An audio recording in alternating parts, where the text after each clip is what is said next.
So, good morning, everyone. Welcome to Satsang. Let's make some silence first.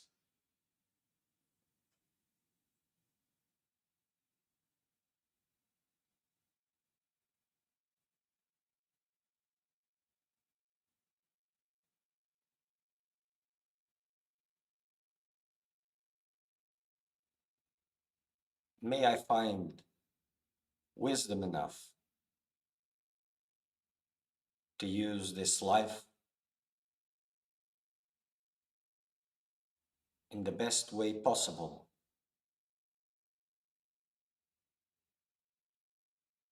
so that all the time I have available, I may dedicate to my liberation, to merging with God.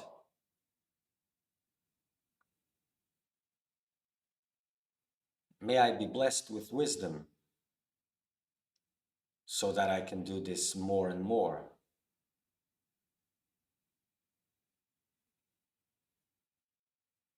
Life and death, they belong to fate alone.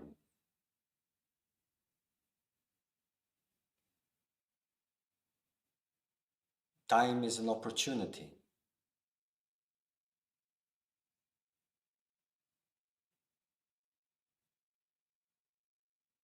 May I be blessed with the wisdom to use it.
So once again, good morning.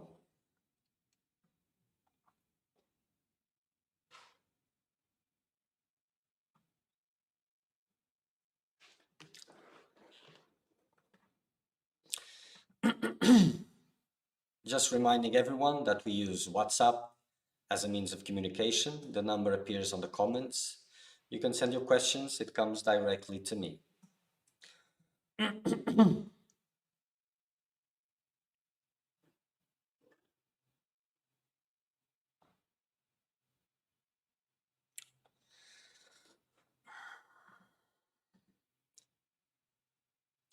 So today I'm going to talk about a subject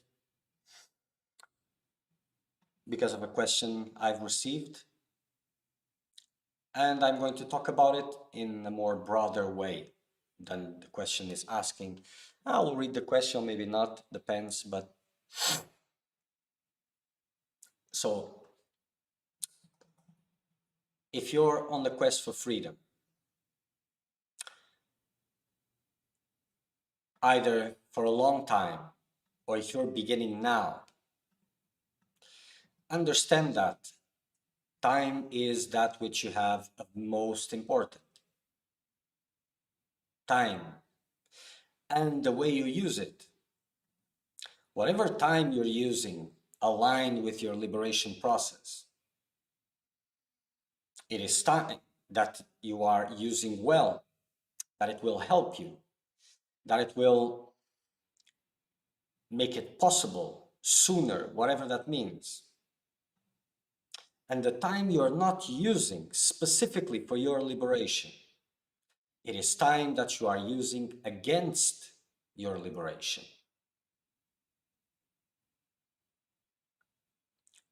This is very important. There's no neutrality. Either it favors or it goes against. And this is very important to know because sometimes, well, you cannot go beyond where you're standing. So when you reach this point that fragility doesn't allow you to go through, well, it's time to reflect what you have been doing with your time so that you can improve that from that moment onwards. Because make no mistake, the mind is not there to help. The mind is not there to help.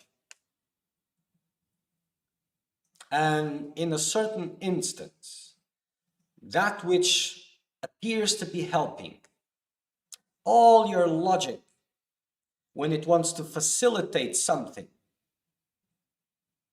in terms of your process of freedom, it will be the same thing that will cut your legs when things starts to go sideways, and they will. Because the mind moves by greed. Worldly greed, spiritual greed, greed. Whenever there's a vision of profit, growth in self-importance, self-value, so on, so on, so on. So the mind moves by greed. It is that which taints sacredness. So the only place that the mind has towards sacredness is the reverent state, to be reverent.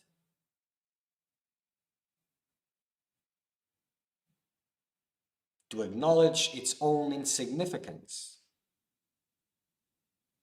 That's the only place, no other place.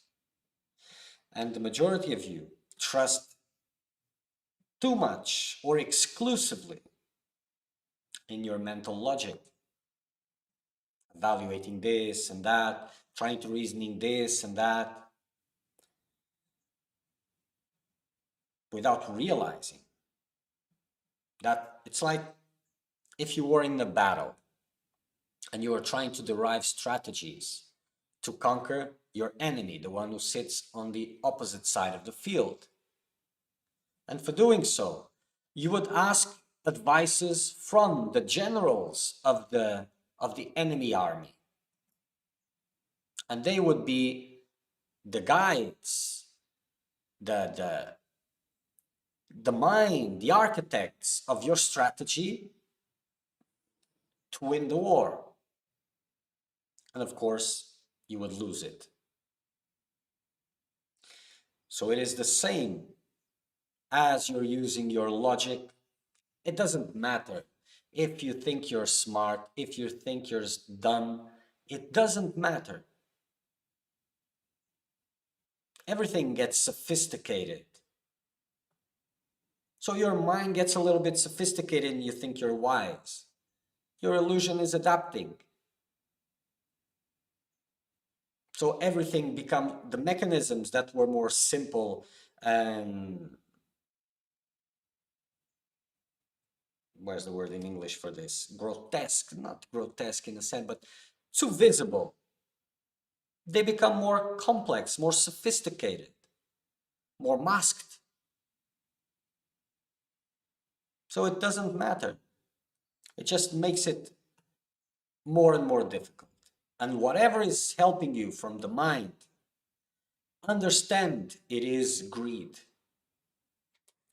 And greed is always connected to the character, to the illusion character, his place in the world, to his future, a better future, whatever that means. It is connected to that. You cannot go around this. So this cannot be that which is guiding, it cannot interfere, evaluate, it is tainting.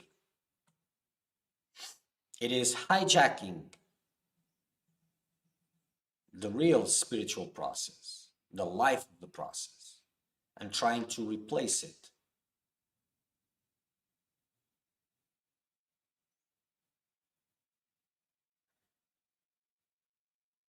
And I will repeat this again.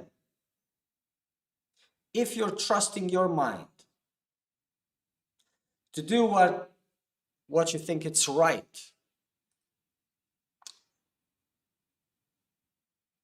moved by greed, your mind will make even the best decisions, will make even the best steps, aligned with the highest ideals. But eventually, as the real game begins, which is lose-lose for the mind, it will make you fall down. And you will be in agreement with that. You will not stand a chance.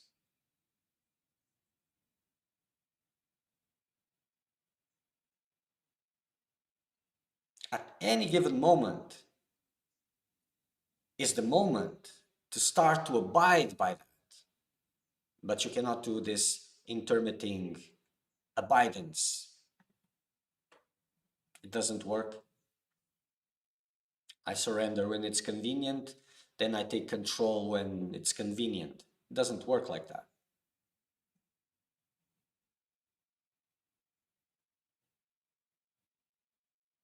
Greed promotes the need for it to be quick. And if this need to be quick is not coming from the heart, then this quickness, in a sense, will have to suffer some delays so that these impurities can be removed.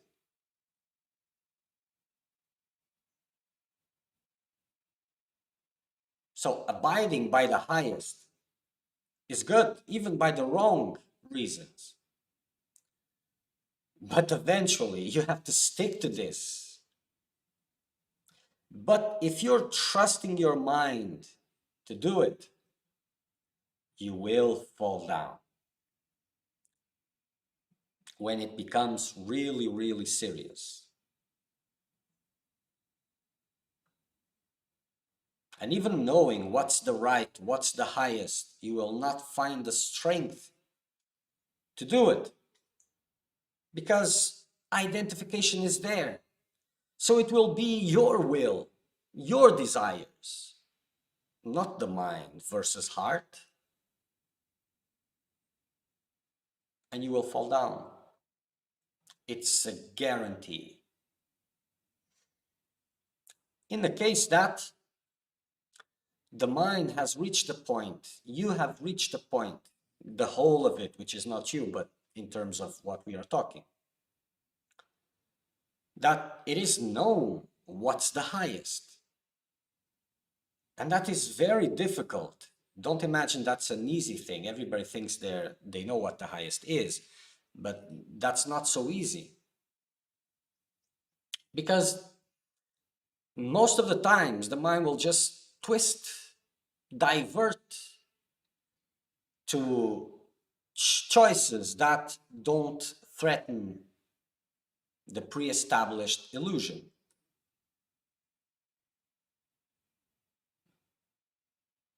The bright lights start to shine in the midst of the dark tunnel.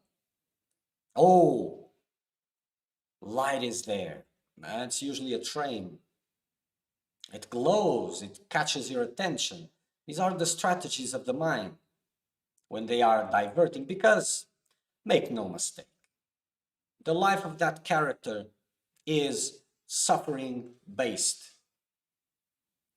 The mind will not let go of suffering easily. And the mechanisms for this is intense suffering. To let go of suffering, suffering has to be experienced because it is coming out from that reality, overcoming reality / illusion. And it will do its level best to take you back to all the same sufferings you already know, only in higher and higher dosages. Like a good addict needs to have the same kick, needs higher dosage. Hope this word is well spoken. The percentage, the quantity has to be higher if it's not. And the mind will do its level best. Even if you're changing the landscape, it will do level best to maintain the same investments, to extract the same experiences. And if it's not being able to, it will rebel and it will force you to, with your consent or without it. The same mind that helped you all along will reach a point that it will level a battle against you and you will feel helpless. Even by knowing what is right, you will feel helpless.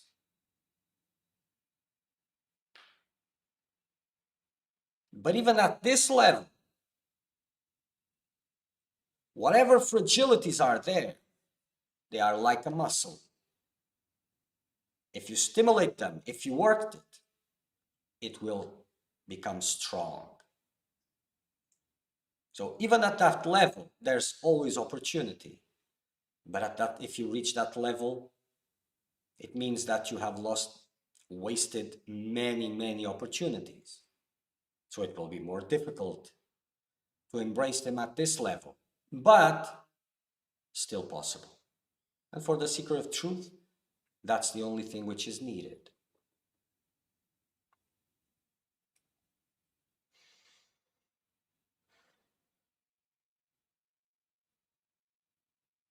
So being in too much of a hurry, it's good.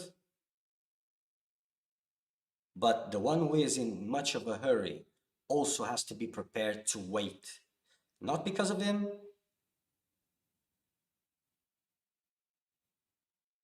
but for whatever reason. So he continues to push, even if he is stuck in one place and cannot move forward, he's still pushing. he doesn't stop to push. At some point, that door will open. So the right way from the beginning, or if you're already a few years or a lot of years into it, is go back to the beginning. And the beginning is training the mind to obey to the heart, to the guidance. How does guidance come? Well, it comes in many ways. Direct guidance, either from within or from a master. That can take time depending on a lot of circumstances. But to recognize it and to honor it, really, that takes time.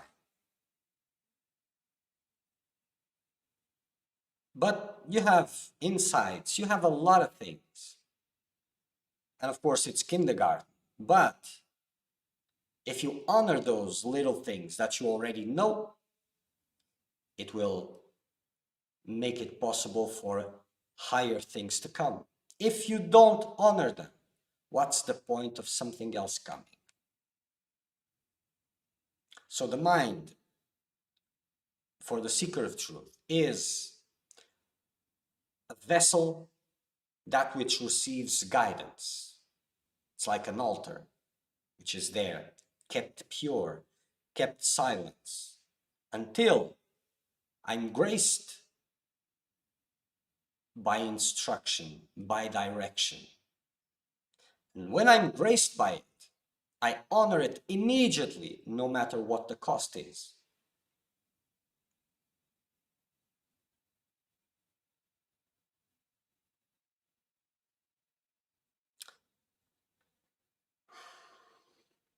And for this to be possible,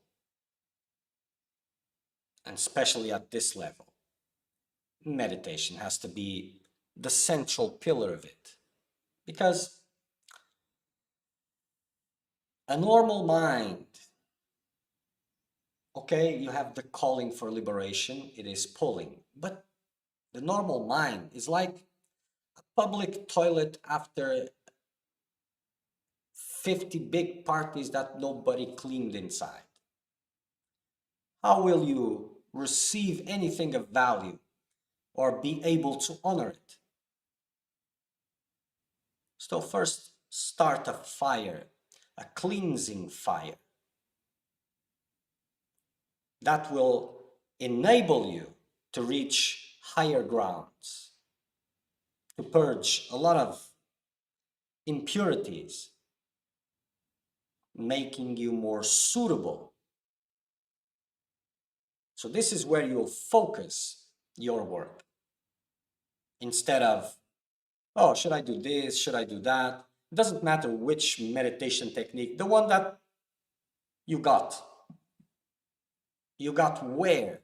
It doesn't matter. You have discovered one, use it. And let it change only when that guidance comes. Till then, you apply yourself completely to it. Give it your all the time you have. It will be difficult to cleanse a lot of impurities, yes? But that's your focus. Not reasoning, not trying to understand what's better, what's worse, nothing, just keeping the mind pure. It's like you're waiting for a very important phone call. You don't answer your phone to any other phone calls. You keep your line open. And understand that these different types of guidance, they come as a whisper, a very soft whisper. So it means you have to be sharp, steady, focused, waiting.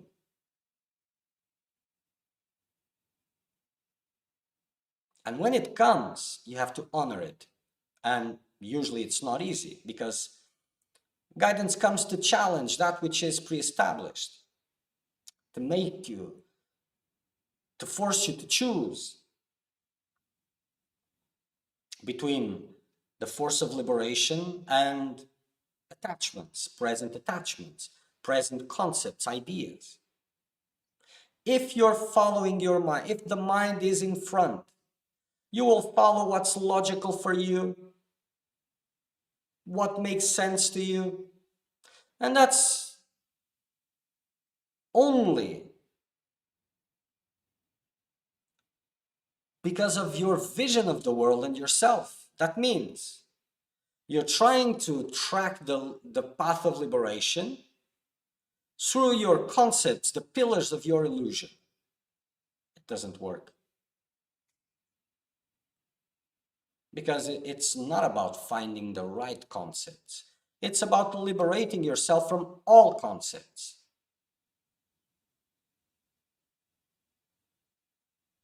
And if you keep the mind out of the path, whatever comes to you, it is concept. It is something that will smash concepts.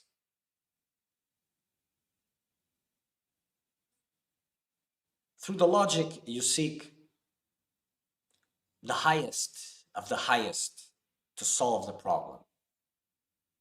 It's like thinking about the roof when you're still on the foundations of the house. But you don't know where you are. So what kind of reason will you apply? You think, oh, it's the same, but it's not. Guidance has its own logic. It knows what it is doing. Logic keeps you separated from the experience, but you are the experience.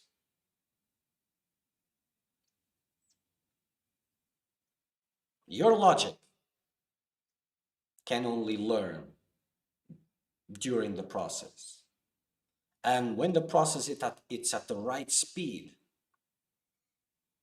understanding is something that comes much later. You already passed through that, you're already in the middle of something else, and that which has been left behind some time ago, then you will understand it. But it has already passed, and understanding made no difference in it. This is the right direction, the right speed. And it's real. But most of you only give steps when they understand, when it makes sense, when it is logical for them, of course. And a little bit percentage of exploring the unknown.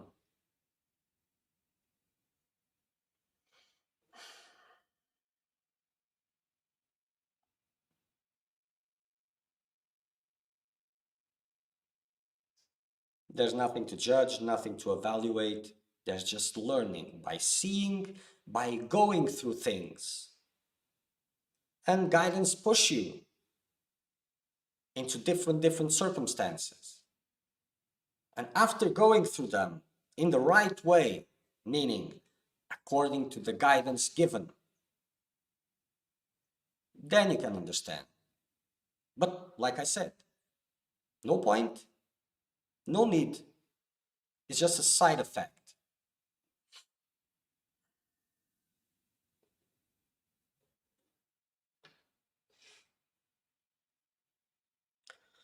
So the question I was receiving was about knowing if this person was liberated, that person was liberated. And I asked with which purpose. I didn't get the answer to that, so I will not talk about much of it. I will talk about what I see as important in this question. And there's much of this need to know if that person is liberated. Well, first of all, persons are not liberated, but that's a different subject. Maybe not so different. But these ideas, they come so that I'm able to trust and to go through. But why is this need to trust? If you are trusting because of that knowledge, that's not trusting. And it will not make much of a difference because you are allowing it or not. So you are the master. The liberated one is a gateway to liberation. But like Krishna and Arjuna, Krishna replaced Arjuna as driving the carriage. So it is the same thing. But your mind will never be able to know who is liberated or not. You will, at best, believe it or disbelieve it according to your illusion and the needs that your illusion has. So if you can believe it because your heart is telling you so, or you can believe it because your mind wants it to be so to facilitate what the greed wants. But if the mind does that, imagine there's a liberated one in front of you, and you're kind of believing it because, well, it sounds good, whatever that means, and it is possible, but this is coming from a greed standpoint. You're not counting this. But even if you're counting this, this is what's going in front. This is what is making the decision. Well, you will paint everything beautifully to make it happen. But as in some moment, and if it is serious, at some moment, your ideas of greed will get smashed again and again and again and again and again and again. And that same mechanism that was painting everything so bright will paint it as dark as it can. Will give you the perception, no, it must be wrong, it isn't that, just to salvage itself.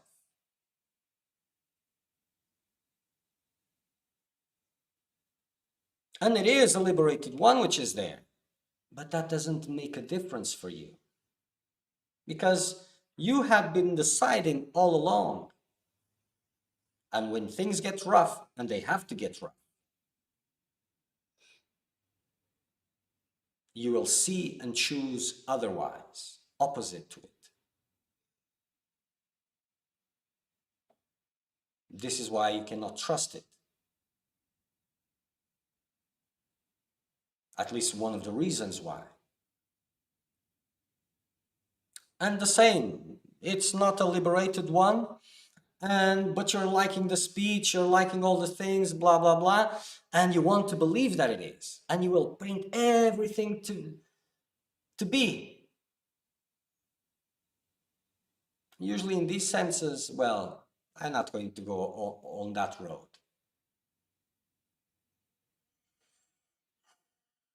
This doesn't have any sense of sacredness. It protects its own existence, as it is.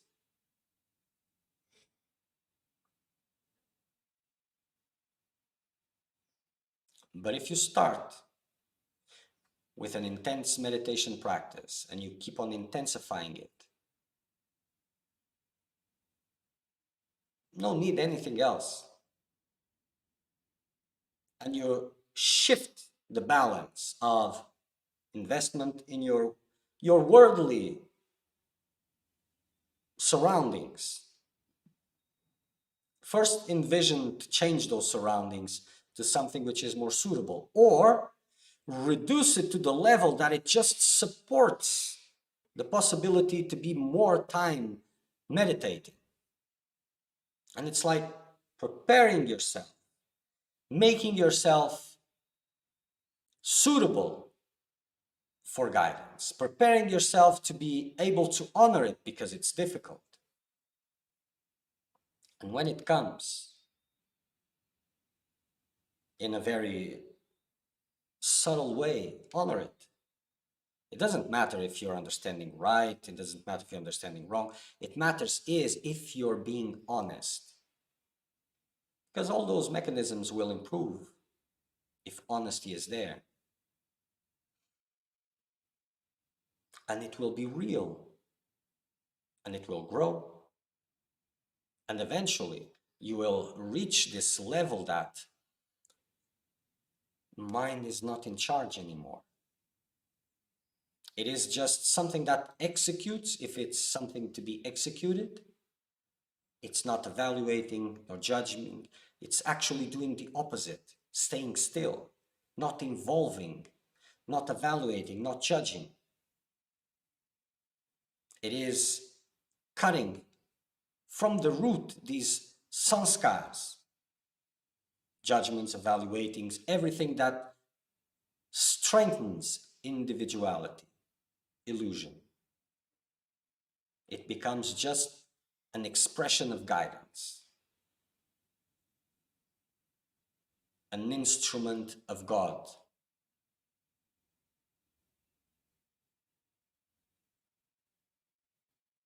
And that will help you to remove everything which is weak, everything which is worldly,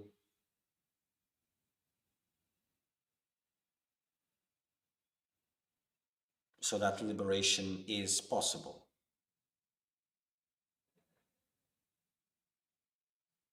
So whatever you're choosing from there, it doesn't make sense, because if it is an enlightened being or not, you're not seeing it. You're in the believing field. And if you choose to believe, choose to do what you're being told, if you're in the greedy mode, there will always be suspicion there. You want to believe it, but at the same time, all structures remain. You will not be able to honor that guidance. And if you're not honoring it, how can you implement it? How can you benefit in the full sense of it? And it doesn't matter if you have the right attitude, you will not be able to do this perfectly, but you'll learn and you will improve. If you're not, it doesn't matter how far you go, you will fall down.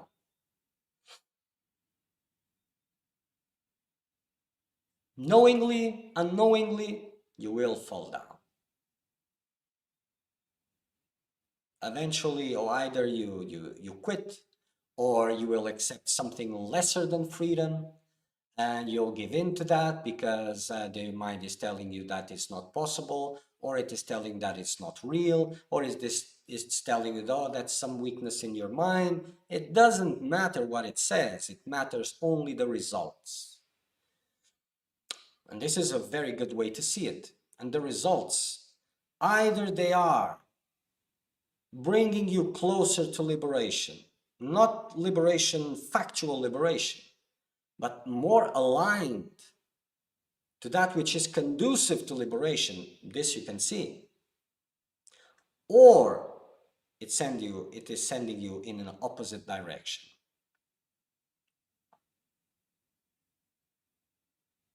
The distance between you and the master is all your world of beliefs. To come closer, to become one, all these beliefs have to solve. You have to let them go. All of that, you will be challenged to this, because the master is like a big fire. These beliefs are like a rock of ice. You cannot come closer and remain the same. You will melt. But if you're attached to that form, you will want to come closer and you will have to go away to preserve that structure.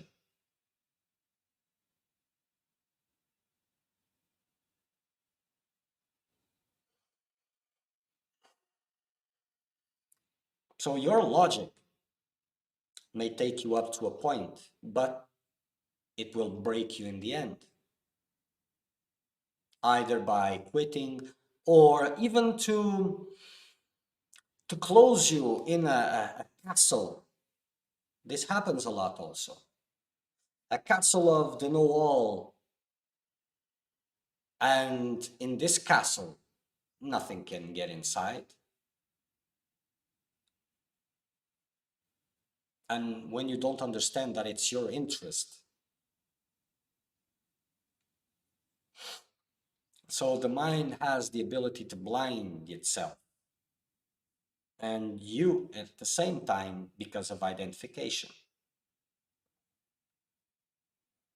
If the mind learns, if you train your mind to understand that it is there just to obey guidance, that it has no room in evaluating whatever, that it's like walking in the house with your feet full of clay. I don't find the word for. Okay, let's call it full of dirt. You'll mess up everything. You'll bring that dirt to the house. So the shoes are kept outside. Only clean feet get inside. This is the same. So judgments, evaluations, blah, blah, blah. Know that you know nothing. And if you want to have a chance to learn, behave as one who knows nothing. And wait for the teacher. Let the teacher teach, let the student learn.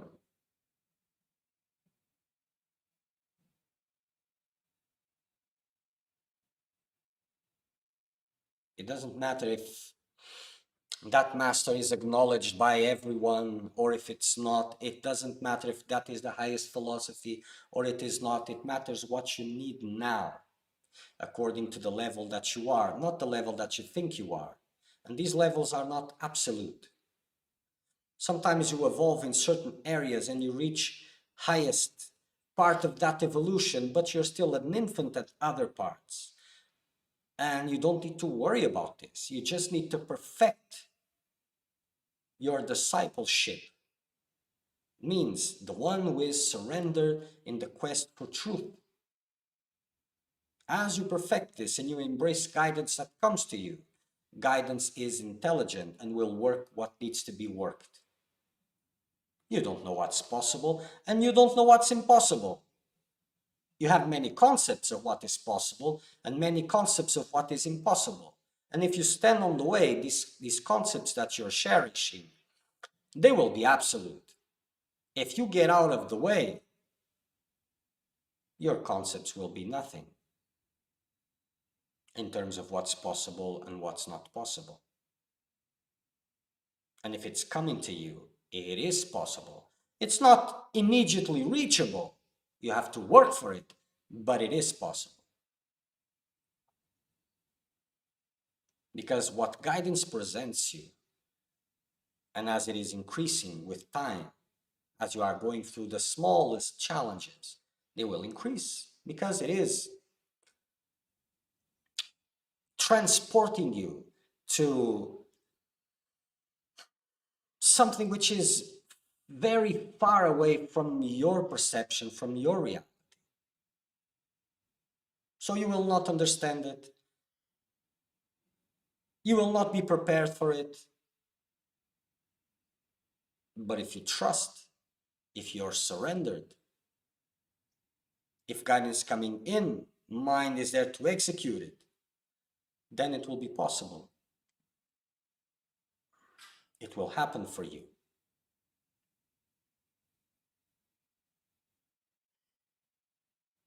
So forget who is what, who is enlightened, who is not enlightened. Seek for the guidance in the right way. Become a seeker of truth. Work sincerely for this. Practice intense meditation. Keep your mind open for guidance. And prepare yourself. No matter what comes, I will do it. So that when it comes, you are able to go through it. Because when you're executing guidance, if it is something to execute, of course, circumstances are being created for you to live certain things that you need to live. Usually to let go of attachments, of beliefs, and all of that.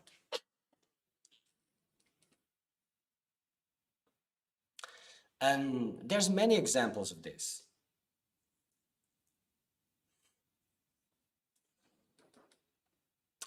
There was a promising seeker, whatever that means. that came to me once. And after understanding certain things, then I put it to the test. And to put it to the test, it was very simple because it was someone which was coming from this Advaitic philosophy. Nothing wrong with that. Nice. But this closeness needed to be tested. So I just use half a dozen well-chosen words like effort, you have to do this, and in this line, this seeker could not cope with that. It was too much because the beliefs were stronger. So I just selected a few words and the seeker left helpless. So the motivations were not in the right place. I was not a master in that equation. For that seeker, I was just a tool that was fitting his world, his, her, whatever, in that moment. So just a few words made collapsed all those constructions. I'm not attached to words, but I use them. And a master will always test you, will always point you the direction to break your concepts, no matter what they are.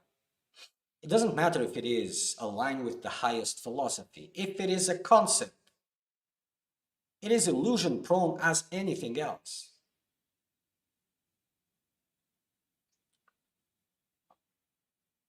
So this idea that, oh, if the master is saying this, which I agree, then he must be a realized, self-realized master. This is nonsense. And the master, if it is a master, he will test you. So whatever you're holding on to, whatever logic, it will be countered. And if you have nothing else beyond your logic, you will fall down.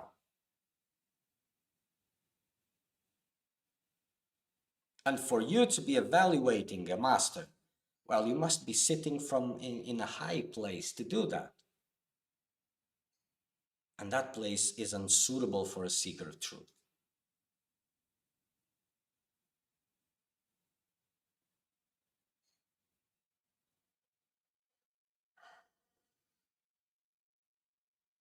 So it doesn't matter who you're sitting in front of.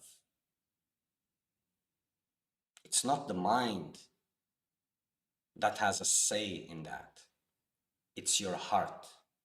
Your mind will have to learn to cope with the demands of the heart. And if the heart says here, your thoughts will change.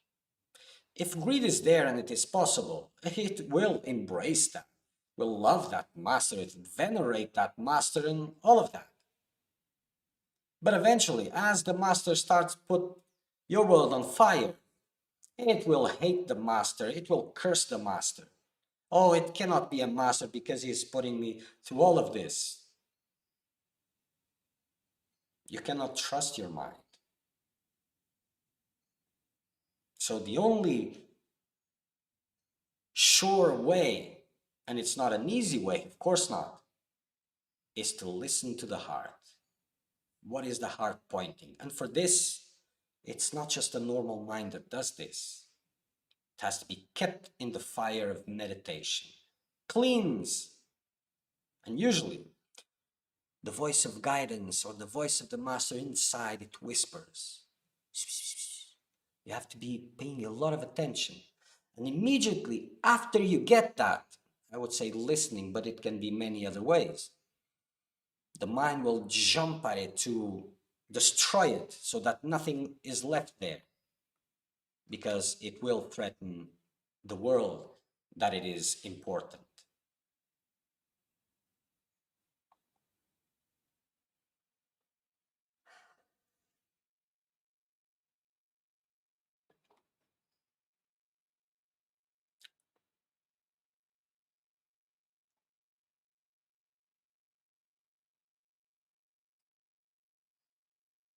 Purity and sacredness are different things to achieve.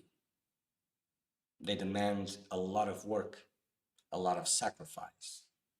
But it pays, of course it pays.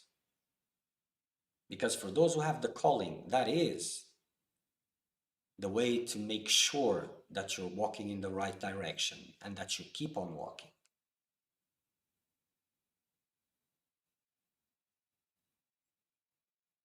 It doesn't matter what your eyes are seeing, what your ears are listening. It doesn't matter anything of that. You should always look at here and abide by it.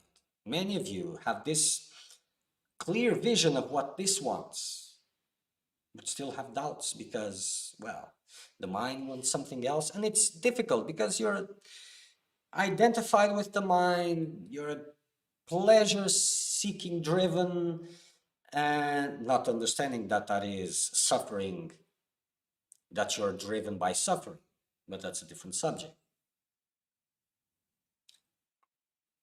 And to break with that, it's not just decisions. It's not as easy as just making a decision. The decision is the start of the thing. Then you have to abide by it. And that's what's more difficult, and that's what brings that transformation.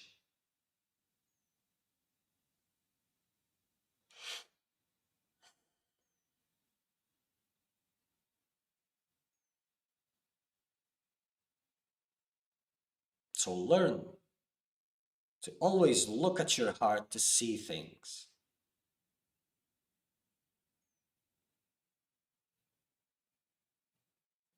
Clean this, work this into the fire of meditation more and more. And for those who are here in the West that are not used to certain positions,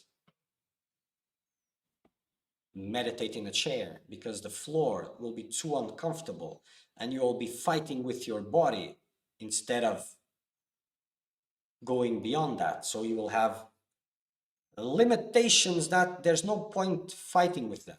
You sit on the chair, discomfort will be there. As you are deepening the practice, it will be there, but it will be a different one and something that is worth fighting for. But with your physical, with your knees and tendons, no need to fight with them, it's pointless. Eventually, with time, you will conquer that, but that's too much time wasted.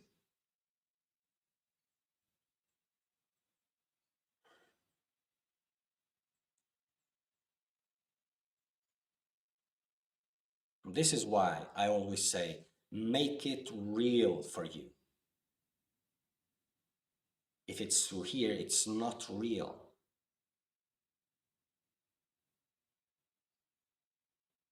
And if by any chance you reach a point that you know what is right, but you cannot abide by it, you have to hold on to it. Make yourself worthy. All powers are available. All powers are available. And like I said in some other satsang, there are many, many consciousness beings there, compromised, helping in these spiritual process. There are others which are committed to destroy these processes. Let's not go into them. But these who are there helping, there are many, many, many, many that will help if you show that you are serious. I'm not being able to move forward. I'm not finding the strength. I know what's right, but I cannot do it. So I hold my grounds. At least that. I hold still. I don't contemplate. I don't mixture with that which goes against my spiritual process. I hold my grounds and I show that despite my difficulties, this is what I want. And if you remain long enough, you may see that disappearing just like this. No change after so long, and then from in an instant disappears. That obstacle is not there anymore. And then this brings more humbleness. More humbleness. And sometimes it's important to have these experiences for this humbleness, because it takes more than doing your level best, using all your power, all your strength, all your determination. That will never be enough. Sometimes you have to experience this, to see this, so that your heart gets filled with gratitude.